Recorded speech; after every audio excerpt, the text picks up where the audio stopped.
part 2 of the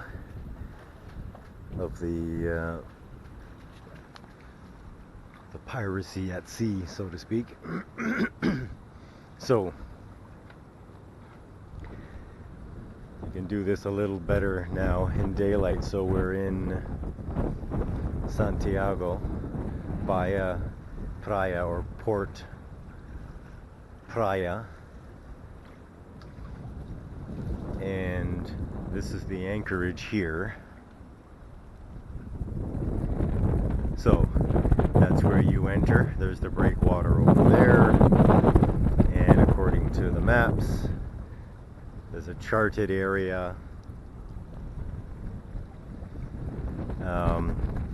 showing there's a charted anchorage, in other words. So there's a spot on the map that shows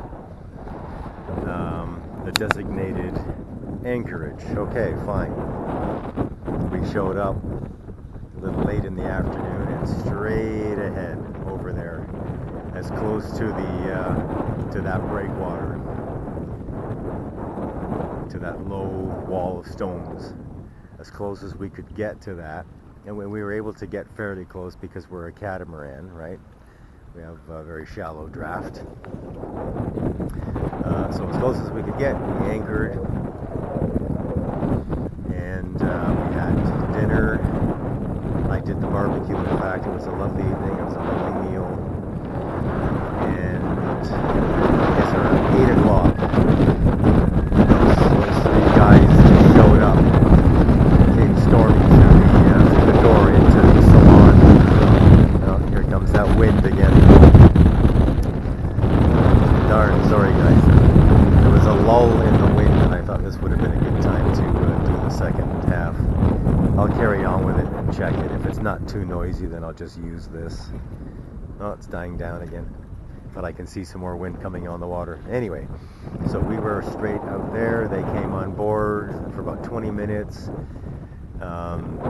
jamming their knives into the wood of the boat, in the interior of the boat, in a very threatening manner, threatening to tie us up, threatening to stab us if we moved or if we called out. I was pinned behind the dining table, and no way I could move fast enough for them to, without them noticing. In other words, and thankfully Maggie was there, and that was nothing to jeopardize Maggie's safety. So all three of us guys just sat there, telling Maggie to stay calm, because unfortunately she is a woman, and guys tend to think women are weaker than men. She was the one chosen as the errand person to go and bring goodies up from below, like laptops and money and stuff like that. And because in other words, she was having very close dealings with these people, so she was much more involved with the whole thing than we were. And we could see it was traumatizing her, so we kept telling her to stay calm. When it came over, actually I'll continue that part of the story inside. Let me just get out of the wind. So anyway, you can see that yellow crane off in the distance there. That's where we sweeped in, just on the other side of that blue-hulled ship, and ended up calling out to some people we saw for help and to call the police, which they did, and then help arrived, and we ended up at the police station for a few hours, etc., etc. So anyway, this is it. The Bay of Praia. Fairly innocuous looking, right? But according to the people that we spoke to, especially the locals, they said that the boys, I call them boys, they were 18, 19, 20 year olds, and they're men. They just looked like boys to me when they came on, which is why, when I came on board, which is why it didn't register with me right away what it is that they were doing. I thought they were boys coming on to ask us for a job or for food or something. So anyway, apparently they live up there, and of course they have a perfect bird's eye view of the harbor here. And with binoculars, they could see that it was a woman, right? not a tall, intimidating 20-year-old. Maggie is a little older. She's in good shape and all that kind of stuff, but she's not a tall, intimidating, 20-year-old girl. Dave, from a distance, looks like an elderly man. He's 70 years old, and to a lot of people, he would look like an elderly man. The fact of the matter is, he's far from it. He's stronger and faster and more spry than most men half his age, which is why he's still doing these epic voyages, right? And then there's Scott and myself. So we figured there's basically 2 guys on board, so if they come in with knives, and the 3 of them, they'd be able to subdue us. So yeah, that's apparently where people like this live. They've got a bird's eye view of the harbor. They came down when it got dark, swam ashore, and totally caught us by surprise. So what we're going to do is we're going to move over to the other side of this island. There's a better, safer anchorage over there. So, okay, let me move to the salon and get rid of some of this wind. And I can give you maybe some more details, I think, that I didn't have last night when I did that nighttime video. So actually, Dave and I are on board right now. I'm doing a watch.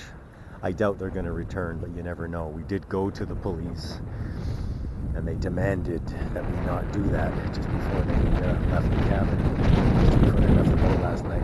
But we did go to the police, so who knows, maybe they'll come back for some revenge or something, or to try to scare us off again, I don't know. So I'm doing an anchor watch, but I'm also watching out for these guys again. And by anchor watch, I mean we've anchored over to the extreme west of the bay, a spot where they can't get in the water and swim out to us without us seeing them. And we're going to be moving in a few hours anyway, so we won't be here for another overnight in this particular anchorage. So anyway, anchor watch, making sure that the boat isn't drifting back up onto those shoals there, onto those rocks. So I'm using a reference point, which is a building over there, plus I'm watching our depth. As long as we don't go below 7.1 meters, I know we're good. So anyway, let me move into the salon. Yeah, so Dave and I are on board, and Maggie and Scott have gone off to get new phones, talk to the police again, etc., etc., etc. That's why the dinghy is gone. Okay, so this is where they came in. From this side, they came up that sugar scoop there out of the water, came through this way, and boom, they were in. And I was sitting directly right there on the other side of the table, smack dab in the center of the settee. Dave was to my right, and Maggie was to my left, and Scott was below in his cabin, just coming up, in fact, as these guys came on board. Somehow Maggie ended up standing up. I don't remember why or when, or because Scott ended up sitting to my left, and then Maggie on the other side of him.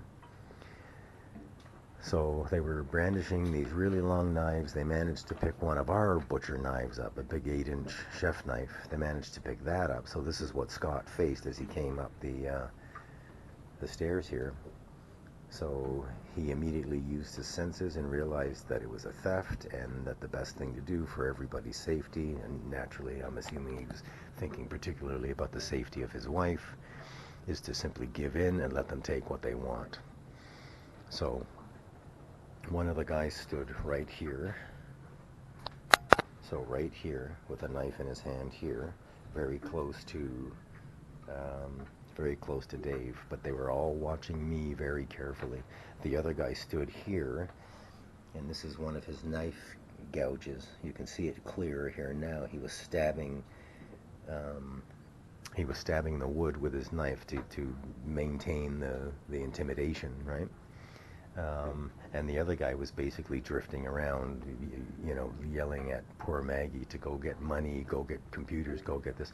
Part of the problem too was, beyond everyone's fear, of course, is that we couldn't understand a word they were saying, right? I speak half decent Spanish, so if it was Portuguese, then I'd be able to understand enough of it. But to me, it wasn't even Portuguese, because I didn't catch a single word they were saying. It was like gibberish almost, like they were drunk or stoned or something like that. And when they came on board, they were just in their bathing suits. And if I didn't mention, of course, they swam from the shore. They swam to the boat, and of course left in our dinghy. But anyway, and then at one point there were some lines here, and in fact I think they were ours. They took them off the boat here. Once they were on for about 5 or so minutes, they took these lines off. One of these, anyway, and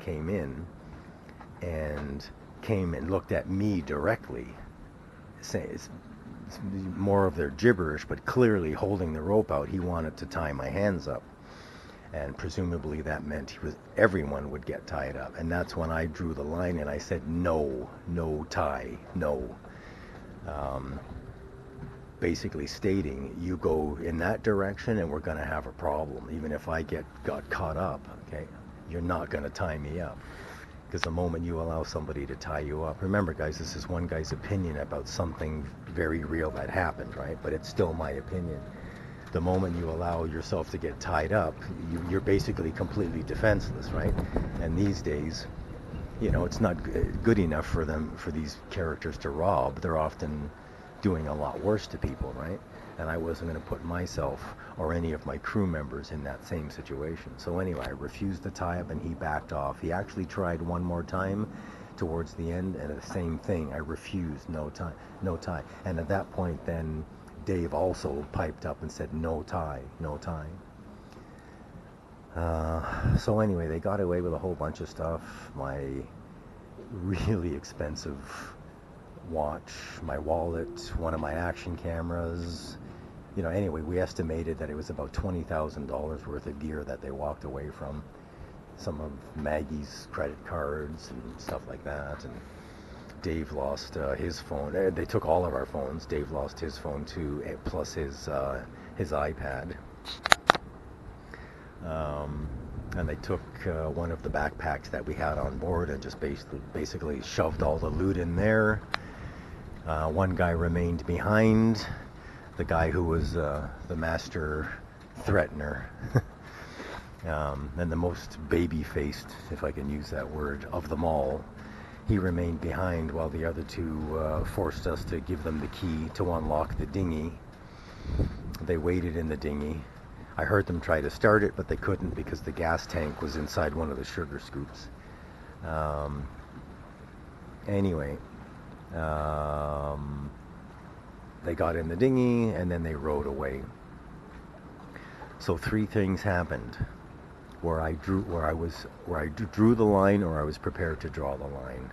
One was when they sent Maggie down below. If one of them attempted to interfere with Maggie physically in any way, and you guys know what I mean, that would have been it for me. And if they tried to tie us up, that would have been them crossing the line, and then I would have been forced to retaliate. But I did draw a line there, and fortunately the guy backed up and didn't try to tie us up, and didn't tie us up. And the third one, perhaps the most terrifying, was when they started to close the sliding door, which is this door here, right? However, he first started to close the door while he was inside, and he started to do this. And remember, we're sitting there, right? All 3 guys pinned on the other side of that table, right?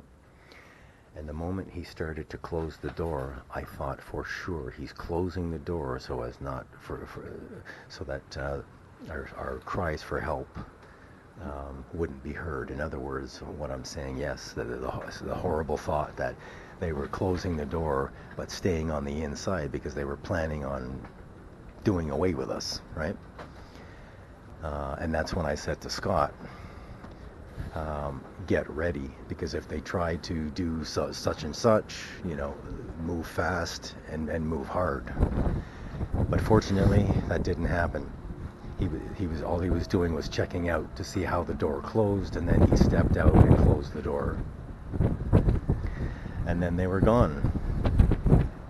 So what happened was they ended up going into that little slip area where I pointed out earlier, where we went in with the yacht to seek help and then to eventually tie off to the wall there. That's where they went in with the dinghy and abandoned it. And then one of the young fishermen over there found it, pulled it over and tied it off to one of the other yachts there. But apparently he actually saw the three jump out. He knew there was a single lone catamaran in town, and he put in the bay, and he put two and two together and concluded that the dinghy was stolen from a boat, right? From a yacht. So anyway, we ended up being told about it on the way back from the police station. Scott and I went and got in it, and we rowed back with it back to the boat.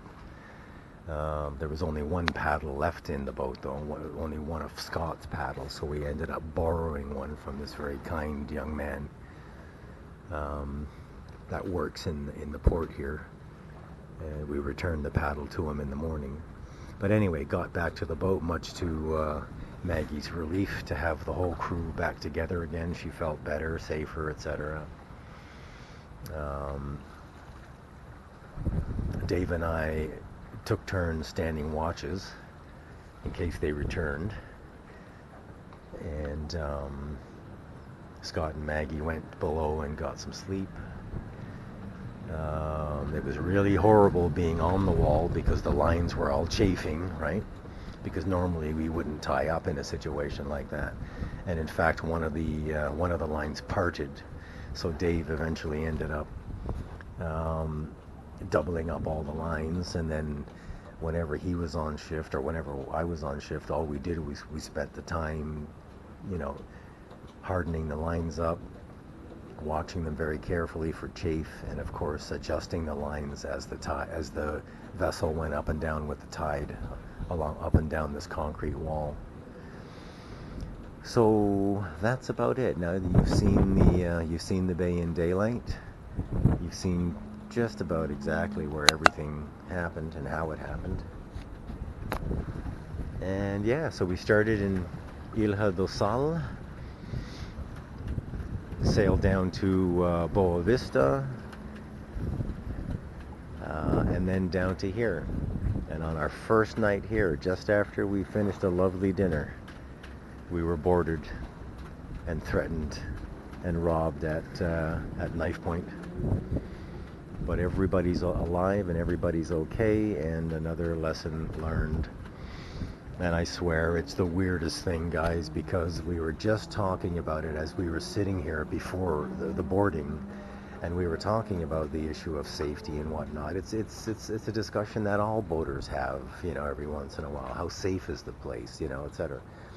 We just finished talking about it, and one of us had said, this is probably safe because, it's wide open, etc., etc. And then I said, well, no, that's exactly the perfect scenario for someone to come out in the middle of the night to your boat, because there aren't any other boats around. There's no one to see what's going on, so no help.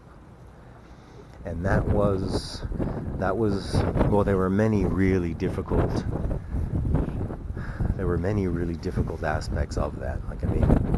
There is no easy aspect of being held up by three guys carrying knives, right? But one of the toughest parts was the fact that we couldn't call out. I knew we were surrounded by people on land. There were people just, within eyesight of us, but we couldn't do anything.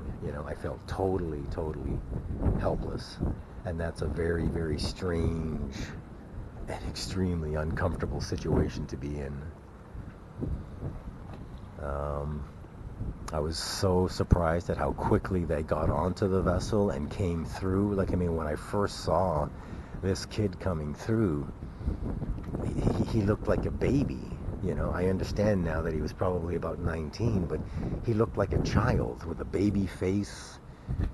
Um, they were all in bathing suits, so they were all in good shape, and my brain just couldn't register what was going on. Like, I mean, I really did think they were coming on to beg for food or money or to ask for a job, maybe to clean the hull or something like that.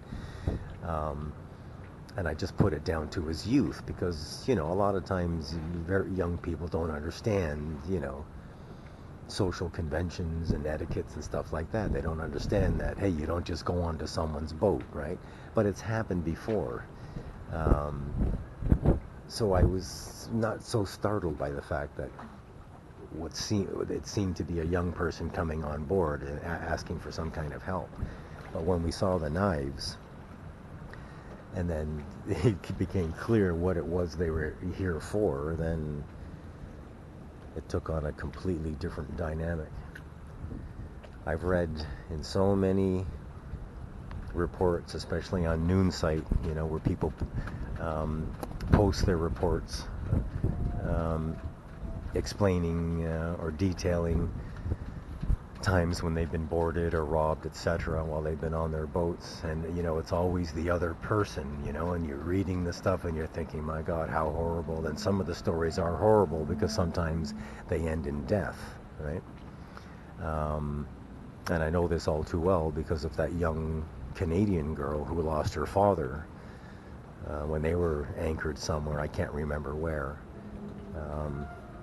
But anyway, it takes on a whole different meaning when it's actually happening to you. It's like it's in slow motion and you can't do anything, and even for some of us guys, if you may very well have had the same sorts of thoughts that I did too, which was, what, these guys are just punks, they're just scrawny, okay, so they've got knives, so what if I get cut a little bit? I can disarm this situation immediately just by attacking them and disarming them, etc. But it doesn't work like that, guys, right? You're thinking about the safety of your crew members. More specifically, in my case, I was thinking about the safety of the lady on board, right? So, what do? You try to talk them down. Take what you want. Everything's calm. There's no worry, guys, to, take what you want and just leave, please. We're not going to call the police, etc., etc. I even managed to convince one of them to leave Maggie's laptop behind because she was so incredibly distressed because that's her life on that laptop, her connection to all the things that she's doing. And I asked him, eating some pretty serious humble pie, to please leave the laptop. Can you please leave the laptop? And he actually did. He actually left her laptop behind. Maybe I should have tried the same thing with my cell phone, because right now we have no wallets, so no cash, no credit cards, no debit cards, no phones, nothing. In fact, I had to relay this message about the event that occurred here, and to have someone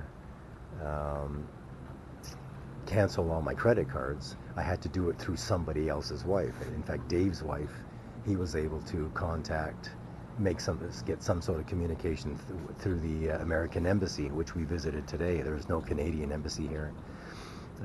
They allowed him to use the phone. Of course, they allowed me too, even though I'm Canadian. Of course, they're going to allow me to use the phone, but I couldn't get through to the person that handles this sort of stuff for me. So Dave's wife is attempting, even as I video this, and in fact, she may very well have reached my contact in Toronto. I'm not sure, but I gave her the phone number and the name, and she began attempting to call 7:30 Toronto time to get a hold of my contact to relay the message to her. So anyway, so that's it, guys. It was real, it was fast, it was terrifying, the adrenaline, my God, but no one was hurt. However, the master threatener, the guy who did all the threatening, he actually cut himself on his right hand. He cut his right wrist. in all the excitement, and through at some point in his act of bravado and flashing his blade around, he actually cut himself. So the only one that was injured was one of the attackers. Anywho, so that's the story.